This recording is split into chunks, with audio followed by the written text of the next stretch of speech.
Hi everyone, welcome to day 27 of 30 Faces in 30 Days. Because yesterday I had so much fun doing that portrait with the acrylic markers from the upgrade box, I just remember the remark that I made regarding the POSCA markers, thinking that maybe the loop markers might be a bit better. I decided to try today to do the exact same thing as I did yesterday, but with the POSCA markers. I had a sheet of paper left from the box, so I used that. I also used the same fine liners from the box. And the only difference is that I used the POSCA markers instead of the loop markers. I just wanted to give them a fair try, so I tried to paint the portrait in the same conditions. So I picked 6 colors from my POSCA sets that looked the most like the colors from my loop set. I tried them, I did swatches on my piece of paper, and they seemed to work pretty well. And then I started the portrait the exact same way I did yesterday. I used a marker and I put the paint straight onto the paper from the marker.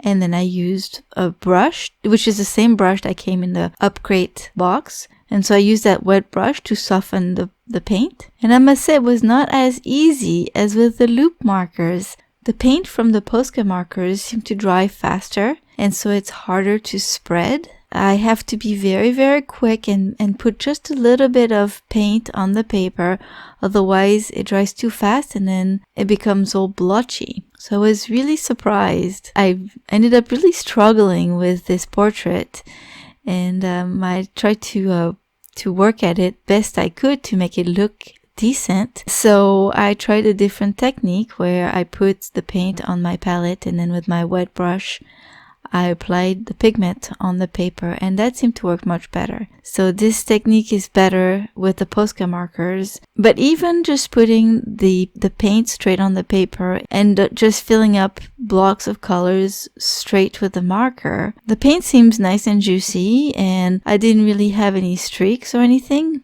but if I went over it again, the paper seemed to peel a little bit. Not much, but a little bit. Whereas when I used the loop markers yesterday, it never did that. So I think I'm forced to say that I do like the loop markers better. They seem more versatile, and I enjoyed using them much better. I didn't really struggle for the portrait yesterday. I tried different techniques. They all worked very well, and I was very pleased. Today was not as easy, and I was a bit frustrated at times. I still enjoyed painting the portrait, but I did have to work at it. In any case, thank you all for stopping by. I hope you liked this video, this little comparison between the two kind of markers. And if you like this video, please give it a thumbs up. And if you're brand new here, please consider subscribing to this channel. I'll see you tomorrow with day 28 of the challenge. Have a wonderful day, everyone. Bye-bye.